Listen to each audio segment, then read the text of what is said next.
Master of Puppets. Master of Puppets has been long hailed as one of the best heavy metal albums ever created.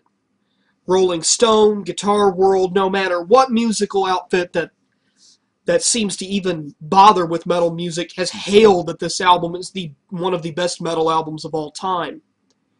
With tracks like Battery, Disposable Heroes, Leper Messiah, Orion, Damage Incorporated, I can see why people would say that. And to me, don't get me wrong, Master of Puppets is a great album. But when I began listening to all of these albums again in chronological order for this discography review, I can't help but feel like, Master of Puppets is great. But I feel like some of the songs on Puppets, they could have been a bit shorter. You got to keep in mind that a lot of these tracks on Master of Puppets clock in at 8 minutes, over 8 minutes. In fact, I believe the shortest song on this album, if I'm looking at this list correctly, is Battery. And Battery clocks in at just over 5 minutes. So it's not as long as, say, the next album that we're going to get to further on down the road. But this is an album with very lengthy songs. Disposable Heroes being well, it's not the longest, but it feels like it's the longest to me, is one of the best songs out of the Metallica discography, and in my opinion, the best song on the album, Disposable Heroes. A lot of people would be saying, well, how could you say that? Master of Puppets is on this album, and we'll get to Master of Puppets here in a second. But Disposable Heroes is one of those songs where it's constantly driving. It doesn't stop. It's a runaway train that's about to hit a bunch of children, and there's nothing you can do to stop it. It's just going to keep going.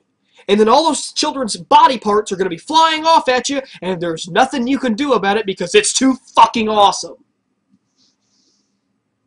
But Master of Puppets,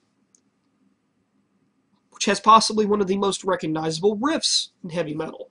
Go into a Guitar Center or any guitar shop around the country, and I guarantee you stay there for maybe about an hour, you're going to hear something from Master of Puppets. I hear it every time I go into Guitar Center. Frankly, it gets kind of old, but it's not to say, popping in the song and listening to it every once in a while isn't too bad, but to me, Master of Puppets is a song that if you listen to a lot, it can get pretty old. To me, the weakest track on the album is The Thing That Should Not Be. Not because it's a slower pace, mainly because I feel like it doesn't really fit. Like on Ride the Lightning where you had Escape, that's how I feel about The Thing Should Not Be. It's the black sheep. It just doesn't fit.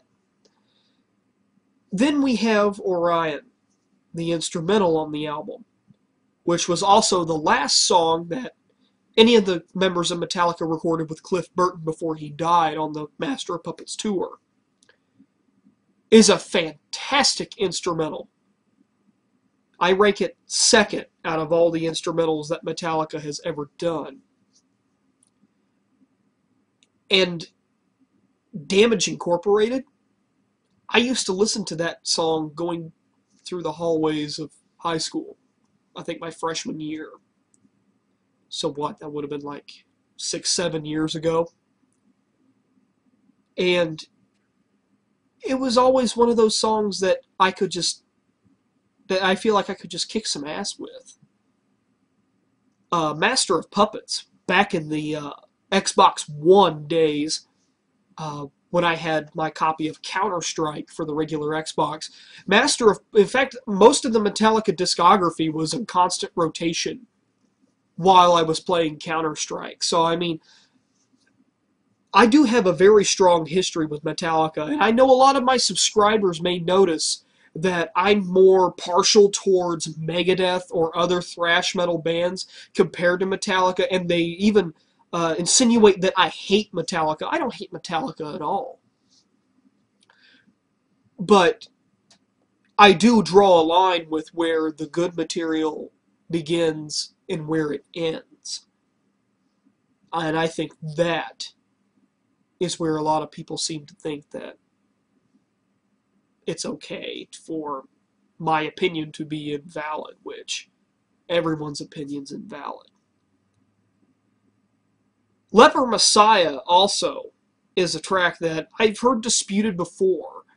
Um, I'm not sure if this was fan generated or not, if this was just Megadeth and Metallica fans going at it, just because this whole feud between Metallica and Megadeth has been fueled by the fans since the beginning. It's never been between the band. The band made amends long before this Big Four tour and all of this, and this Some Kind of Monster documentary with Lars and Dave. They made amends long before this. It's just that the feud has been perpetuated on by the fans. Leper Messiah, from what I hear, there's a riff in there that Mustaine supposedly wanted credit for.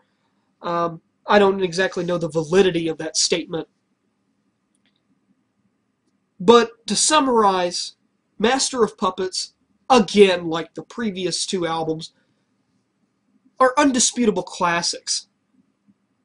I mean, every once in a while, the quote-unquote hard rock and heavy metal station here in Indianapolis, they will play some Metallica. In fact, I believe every weeknight after 10 p.m., it's called Mandatory Metallica, where they play 5 Metallica songs in a row.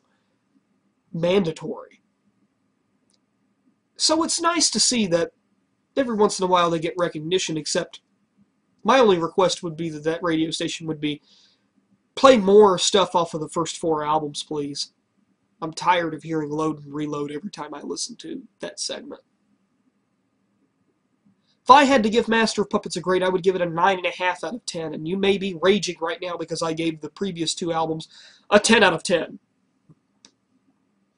And the reason why I give it a 9.5 is mainly because compared to the previous 2 albums, there are less tracks on here that I could pop in at any time and listen to and enjoy.